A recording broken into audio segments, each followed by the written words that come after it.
Halo, sekarang kita akan review salah satu alat bantu yang sangat berguna dalam proses pembuatan fried chicken, khususnya bagi pemula yang belum terbiasa mengukur suhu minyak dengan menggunakan insting. Alat itu adalah ini, termometer. Termometernya bentuknya seperti ini ya, seperti ini bentuknya. Nah, ini bentuk termometer yang biasa digunakan dalam proses pembuatan fried chicken. Ada 3 bagian utama. Pertama panel, ini panel. Kemudian ada jarum ukur, dan ini klip untuk penjepit. Di panel ini ada jarum penunjuk suhu yang warna merah ini, kemudian ada juga jarum kontrol dan skala. Ini skalanya dari 0 sampai dengan 300, kita menggunakan standar Celsius. Ada juga yang menggunakan standar Fahrenheit, tapi biasanya walaupun ada Fahrenheitnya tetap ada tambahan Celsiusnya, karena biasanya di Indonesia memang yang dipakai adalah Celsius. Yang biasa digunakan untuk proses pembuatan fried chicken itu range skalanya maksimal minimal harus bisa mencapai 200 derajat, atau seperti yang ini bisa sampai 300. Jangan gunakan termometer seperti ini, tapi yang biasa digunakan oleh barista, karena biasanya skalanya cuma 120 atau 150 derajat. Sementara suhu minyak yang biasa kita pakai dalam proses pembuatan fried chicken itu bisa mencapai 170 kalau pas lagi kelupaan ngecilin api. Tapi idealnya memang sekitar antara 130 sampai 150 derajat. Dalam keadaan idle atau dalam keadaan tidak digunakan, dia akan menunjukkan, jarum penunjuknya akan menunjukkan suhu ruang. Untuk Jakarta itu sekitar 25 sampai 30 derajat. Jadi dia tidak menunjukkan angka 0 ya kalau sedang tidak dipakai. Jadi jangan dikira kalau dia tidak menunjukkan angka 0 sedang tidak dipakai itu artinya rusak. Justru kalau dia menunjukkan angka 0 saat sedang tidak dipakai, itu berarti kemungkinan rusak.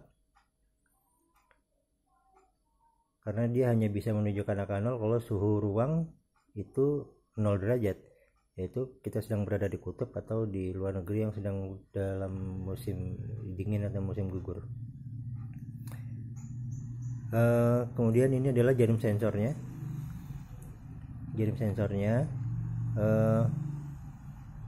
Saat digunakan minimal 5 cm dari ujung jarum sensor ini harus masuk ke dalam, tercelup ke dalam minyak, dan usahakan ujungnya ini tidak menyentuh atau nempel ke dinding kuali atau pantat kuali.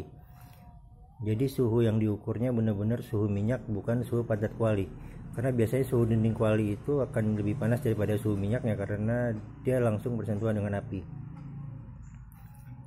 Panjang jarum sensor ini bermacam-macam, biasanya mulai dari 15 sampai 40 cm. Sesuaikan panjang jarum yang digunakan dengan ukuran kuali dan volume minyak yang biasa kita gunakan. Kalau yang ini nih panjangnya 30 cm. Ini cocok untuk digunakan di kuali-kuali besar yang diameternya itu sekitar 15 sampai 30 inci.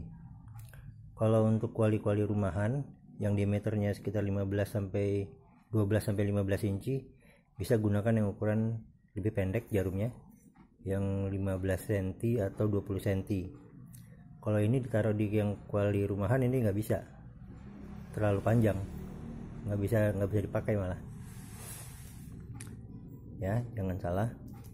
Terus kemudian seperti alat-alat ukur lainnya, alat ukur ini juga harus secara rutin dikalibrasi. Cara mengkalibrasinya adalah dengan menggunakan air mendidih, karena suhu yang stabil itu adalah suhu air mendidih, yaitu 100 derajat. Celupkan ujung ini 5 cm ke dalam air mendidih dan cek apakah ini sudah tepat menunjukkan angka 100 derajat. Kalau kurang atau lebih dari 100 derajat itu berarti ukurannya kurang pas. Kita bisa setel di sini. Ini ada alat untuk menyetelnya. Baut ini bisa diputar menggunakan tang atau kunci pas. kalau buat ini diputar, otomatis jarum ini juga ikut diputar. Nah, tadi kita lihat angkanya pada saat dimasukkan ke dalam air mendidih dia di angka berapa. Kalau angka 102 atau angka 110, misalnya angka 110, berarti ini harus kita turunkan 10 derajat. Ini kita putar ke berlawanan dengan arah jarum jam sekitar 1 garis. Demikian juga sebaliknya, kalau dia di angka 90 atau di angka 80, maka harus kita putar berurutan sesuai arah jarum jam supaya dia bisa mencapai angka 100, dan kita coba lagi ke air panas sampai akhirnya dia benar-benar tepat menunjukkan di angka 100 derajat Celcius. Nah, termometer seperti ini bisa kita cari di supermarket perkakas seperti Ace Hardware atau Mr. DIY, Glodok dan sejenisnya, atau juga bisa dicari di toko-toko atau supermarket bangunan besar seperti Mitra 10 dan sejenisnya. Atau kalau mau lebih mudah lagi, sebenarnya bisa cari di toko online, secara online. Harganya mungkin yang untuk yang ini ya, yang merek, kebetulan ini mereknya Bros. Ini mereknya Bros. Ada beberapa jenis lagi yang tanpa merek. Kalau yang ini nih harganya sekitar 120 sampai 150 ribuan. Kalau yang tanpa merek mungkin lebih murah, atau ya nggak tahu lah. Ini juga mereknya juga nggak tahu apakah merek ini memang merek yang paten atau tidak. Ya kisaran harganya ya sekitar 120 sampai 150 ribu.